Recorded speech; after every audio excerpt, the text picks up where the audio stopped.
Let's see. Oops, it says we're live. We're live, Greg It's Braden. it's good to be alive. It's showtime, jazz hands. Showtime. It's I'll do the it's jazz. it's good to have the machine affirm that we're alive, right? Exactly. Right? Yeah. Okay, I really should check the sites that no, I'm going to trust. I am just trusting that we're definitely live everywhere. So good afternoon, everyone, or good evening, wherever you are located in the globe. Good Yeah. morning, good afternoon, good evening, wherever you are in the world. And it's such an honor to be here today with the fabulous Greg Oh, Braden. Liz, it's an honor to be with you as well. This is completely unscripted. I'm going to follow your lead I'm as a man. I'm really happy to follow the lady's lead in this dance. Oh, I So love it. Listen, yeah, we've well, danced together and you have followed my lead. So I have, yeah, and it always works out well. You've got I know Greg's very a good great in. dancer. You've got good lead instincts, so that's why. So Well, thank you. Liz, what do you Yes. want to talk about? So let's talk about, well, okay, I'm going to open the conversation. We've got, All and right. if you're here, please post a comment because we can see all the comments coming in. Hello. Love you, Greg. What about me, Dawn? Any love for me? I love you too, brother. I love you right back. And Kate and Sweetie de Vasquez. Oh, that's a beautiful name. Okay, so my name is Liz Dawn. I've been running Celebrate Your Life events for 30 years. Wow. And we do all these fabulous conferences and retreats and summits and all these like fun events and programs. We also do some online programs as well. But our biggest jam is really doing things in the space and creating people coming together.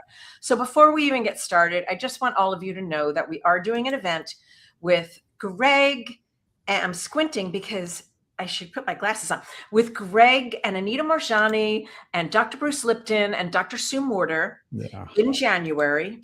And for those of you that are interested in coming to be with us, we would love for you to join us in person if you can. If you cannot, we just open the door for a live stream. I'm sorry, Liz. Yes. Yeah, when you say in January, it sounds like a long ways away. We're doing it next month. Next month, we are doing our event together. We have. This is correct. We're doing this next month. And I just need to check a connection because it's telling me that I am connected, but I'm not connected. So hold on one second. One moment, please. But while I'm doing this, Greg. Yeah. So what's been up for you lately in terms of the world, in terms of the globe, in terms of your teachings, and what is like your biggest like jam right now in terms of what you want to share with people? You know, Liz, it's no secret. It's not business as usual in the world. People write to me every day and they think, you know, the world is coming apart at the seams. It's falling apart. These are terms that people use. And I'm in awe when I hear it, but I'm not surprised. And the reason I'm not surprised is the reason we're doing this event. We are living this rare and precious moment, this little window of time in human history, unlike any window I am aware of. I'm in my 70s now. I've never seen this. And I see no evidence in 5,000 years of recorded human history. Liz, what's happening right now is we're living a convergence of cycles that we rarely talk about in our society.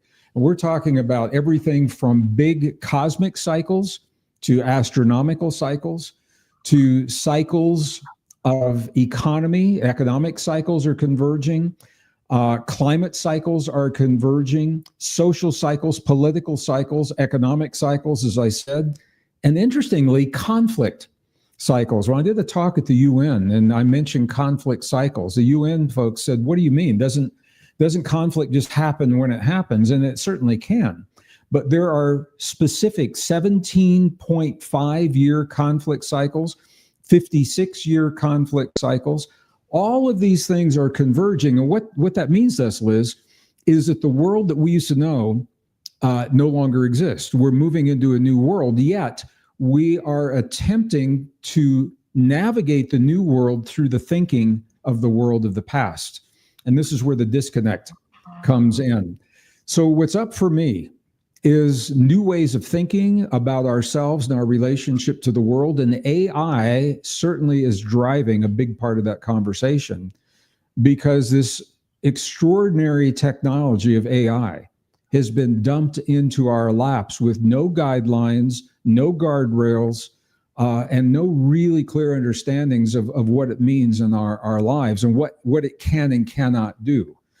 And we are now navigating that, as my team is navigating that with our community.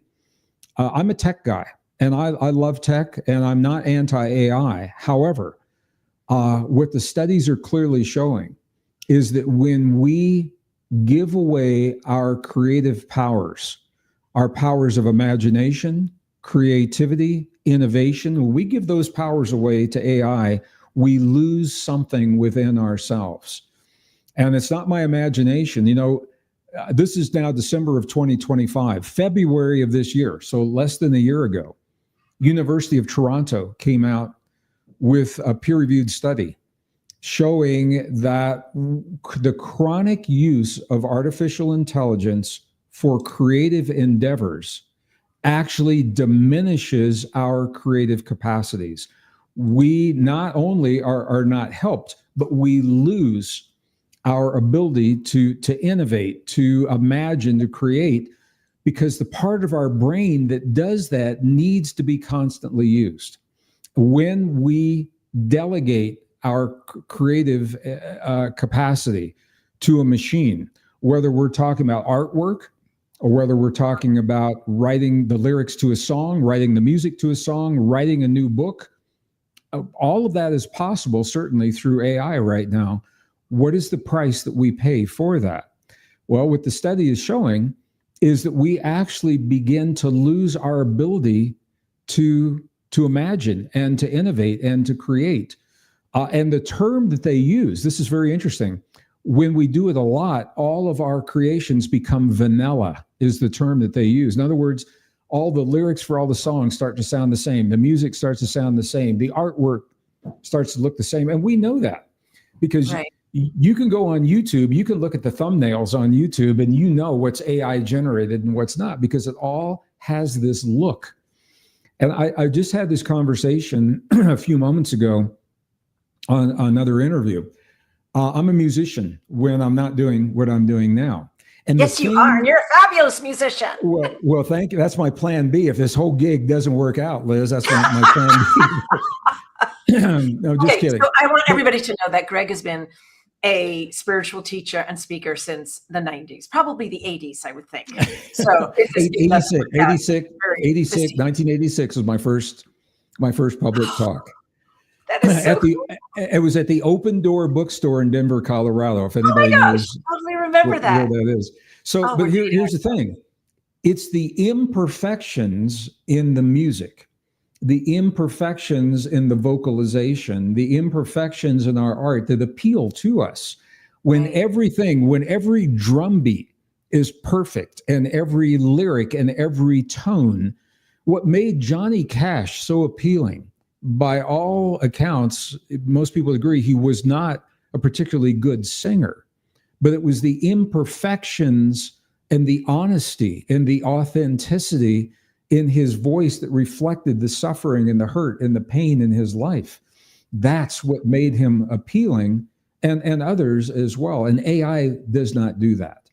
So what the studies are showing is we lose a part of our humanness when we relegate it to the technology. And that is one example of what happens in our bodies when we give ourselves away to technology. If we give our cognitive abilities away to the technology, or we give our reproductive abilities away, or we give our immune response away to external technology, those abilities. Do you believe like there's a balance? Let me say this word. Those abilities will atrophy. They will decline and atrophy to the point where we will lose them in our lives. And when we lose them in our lifetime, Liz, then the next generation believes that we no longer need those abilities. They become a vestige of what we used to do as a species, and that's how you lose a species. And that's what's up for me right now. The AI is driving this conversation. I apologize for interrupting. No. I apologize for interrupting you. So do you believe that there's a healthy balance in using AI? Everybody's using ChatGPT. That seems to be the thing. And then there's other AI too. So what do you feel is like the balance? I do, Liz. And it's not so much about a balance. We use the term balance often. What we really mean is harmony. We're not looking, people talk about, they want to balance between work and home. They don't really want to balance, because balance means perfectly equal. And when something is equal parts, and that's not what we want. We're looking for harmony between work and home. We're looking for harmony between our relationship with the AI in our lives. AI is an amazing technology. I actually was an AI programmer in the 1980s during the Cold War. At that time, we didn't call it AI, we called it machine intelligence. So I'm saying that to share that it's not new. Now, it certainly was not as sophisticated as what we see right now, but there are amazing applications. For example, there is the Journal of Complementary and Alternative Medicine. Ran an article where they are using AI to scour the world's databases for indigenous plants that have anti-carcinogenic properties. I heard about that. Yeah, and so AI can do that much faster than humans scouring through these databases. Why would you do that? Well, the answer is, once you have a database of anti-carcinogenic properties at your fingertips, now when a malignancy is presented, the AI can tailor a customized application for that malignancy only, without bombarding the entire body with a generalized chemotherapy. What a beautiful, powerful application for AI. AI can simulate architecture, structural bridges and buildings and things like that. What AI cannot do is AI cannot reach into the field. And I know that there's some people out there that may have a different experience of what I'm saying. So let me say it and then I'll back it up. AI cannot reach into the field and tell us what our past lives are, or read the Akashic records, or open a fifth dimensional portal for the earth to ascend into. And the reason AI cannot do this, and I'm going to draw a distinction between AI and humans. The reason AI cannot do it is because there is no interface between the AI and the chips into that field. There has to be an interface that allows resonance with that field. That doesn't exist, at least now, with the AIs that are out there. However, when it comes to humans, what the peer-reviewed studies are showing is that human DNA, for example, this is a direct quote, a three-dimensional fractal antenna to the field, to the electromagnetic fields that surround us in our world. What that means, an antenna tunes to a field, a fractal antenna tunes to many aspects of the field across a broad spectrum of information. We are tuned to that field, and it's a two-way conversation. The field's communicating with us through the DNA, and we with the field. Here's where it gets really interesting, Liz. Okay. Is that our emotions change the shape of the DNA. And that means our emotions change the shape of the antenna to determine what we are tuning into. The way we feel determines what we have access to in the field. AI cannot do that. AI does not have that interface and that capability. So this is one of the aspects. Yeah, it's one of the aspects. I think we have a delay, and I just spoke over you, and I apologize. No, go ahead. Same. Yeah, well, so this is the whole point of the program that we're doing. In 2023, Bruce Lipton, Sue Morter, Anita Morjani, and I, we are all dear friends. And we looked at the world and what was happening, and we didn't know what was coming down the pike with certainty. What we did know is that we will need our bodies in ways that we are rarely invited to think of our bodies. We need our bodies to navigate the changes of the world. When we give our power away to the technology, we lose our ability to navigate the world changes in a healthy way. When you give away your body to a computer chip in the brain or AI for your creative endeavors, chemicals in the blood, RFID chips under the skin, nanosensors in the body, that technology, is it fast? Yes. Is it efficient? Yes.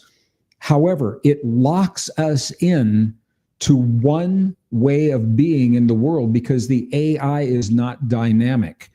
Our cell membranes, our neurons, our DNA are dynamic, where they will shift in response to our perceptions. This is what epigenetics is all about. They shift in response to the way we think of ourselves in the world. So we have come together to create 4 very, very different perspectives that all lead us to the same place. A deep appreciation for our humanness and concrete, tangible, applicable skills that we can teach. And we've spent our lifetimes developing these techniques so that we can teach them in a matter of hours over a course of 4 days to help people apply their humanness to become the best version of themselves, rather than feeling powerless, that they need something outside of themselves to be the best version of themselves. Does that make sense if I say it that way, Liz? 100%. 100%. Okay, good. I got it. Did all of you get it?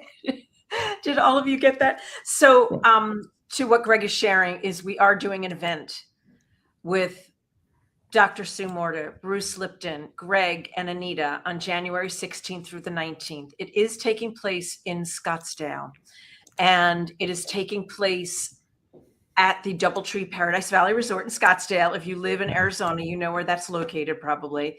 And drum roll, please, we're also doing live stream. We just opened up live stream. So if you can't make it to be with us in person, no problem. We're doing it live stream. And then you can also get the recordings for 30 days after the event.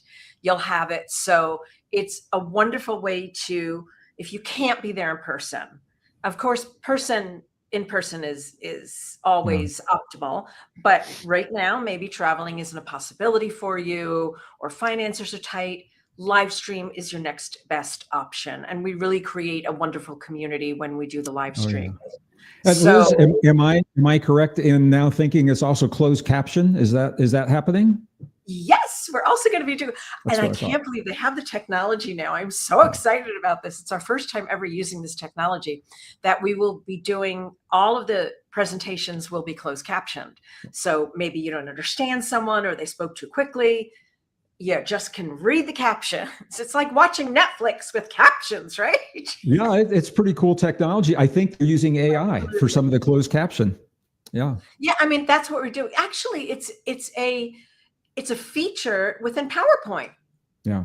That we didn't even know about that. I think they just perfected it. So it's great because it takes your voice, puts it right on the screen. So for those of you that cannot be with us in person in Scottsdale on January 16 and 19, coming to live stream is your next best option, because we have a special live stream host that will be with you throughout the weekend. You'll get to meet other people all around the globe. And it's just a great and easy way to participate and be with us for the program. And we are, for those of you that will be with us in person, we are going to have our infamous Celebrate Your Life dance party. And if we're lucky, Greg will get up on the dance floor with us, and we'll, do a little bit of let loose of some energy. It's really fun to do when you get. So if I bust a move on the stage, is it being live streamed? Or is that what you're telling me? Well, no, the dance is not being live streamed. So there you go. But we'll make sure and record it, video record it. Well, it's going to be a lot of fun. It's a lot of fun, Liz, because it's fun feeling empowered. We live in a world where we've been led to believe that we are a flawed form of life, and that we are victims of a world that we have no control and no power over, bodies that we have no power and control over. And when we begin to see, and it's not our opinions, this is the best science, peer-reviewed science. It simply isn't being carried in the mainstream. I just finished an interview in Australia, and we were having a portion of this conversation, and the interviewer asked me, he said, how come we're not seeing this in my kids' textbooks? And that's the whole point. The best science, the real scientists know what we're talking about.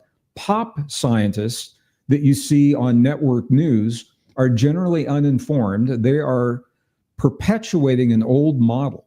It's called the standard model of human evolution, the standard model of the universe, where everything is separate from everything else, and we are powerless victims in our world.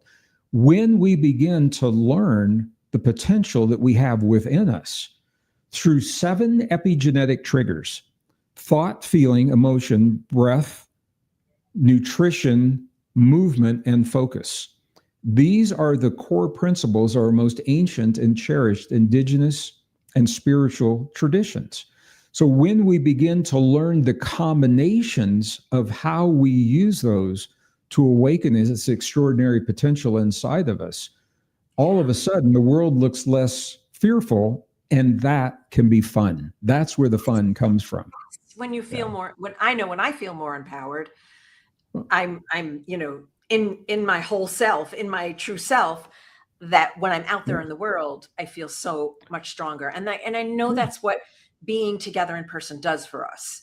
I know that being with our spiritual community, with our soul tribe, whatever name you use for it, being together just supports that.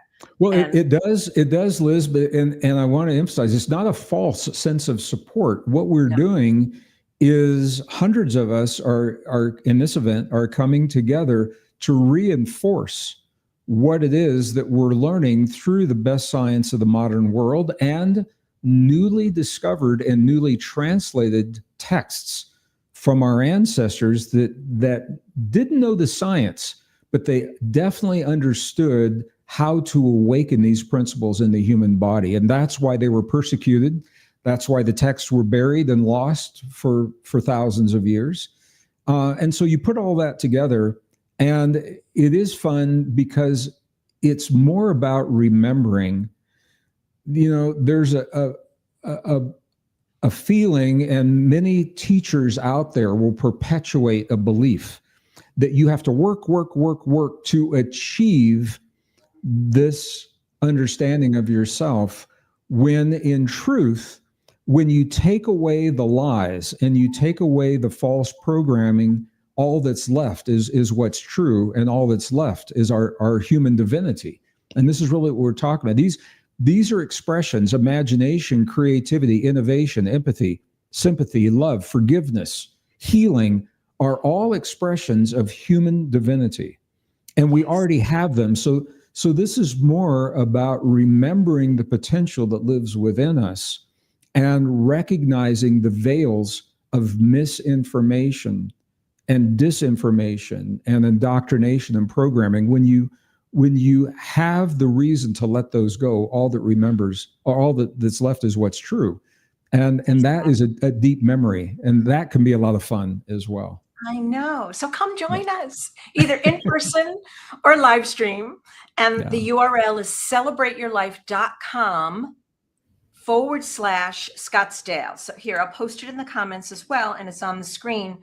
So it's celebrateyourlife.com/Scottsdale, and come join us, whether it's in person.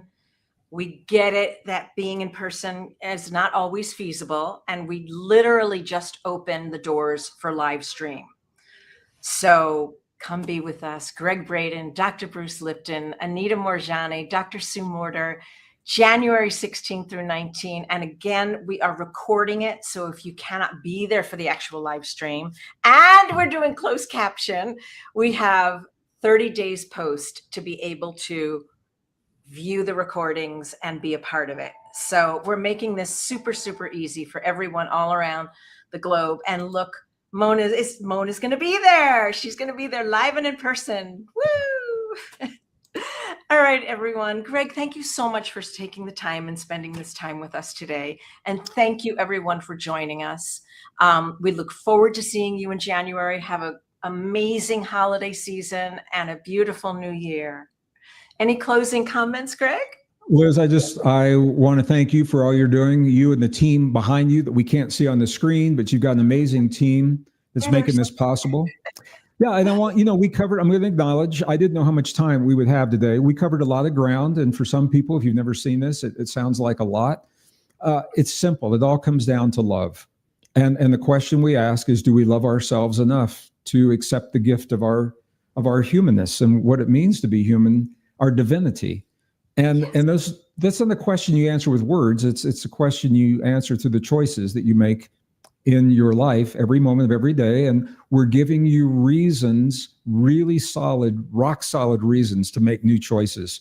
And those choices are up to you. And I think that's what's important about an event like this. So thank you, Liz. I want to wish everyone a beautiful holiday. Liz, have a beautiful holiday. Give my love to everybody in your world I should be giving my love to. And I'm going to see you. And just, we're so used to doing this, saying, oh, it's next year. It's so far away. And now it's just a few weeks away. I'm going to see you in just a few weeks. 4 weeks away. I know. It's great. It's All great. right. All right, everyone. Thanks. Bye. Thank you for joining.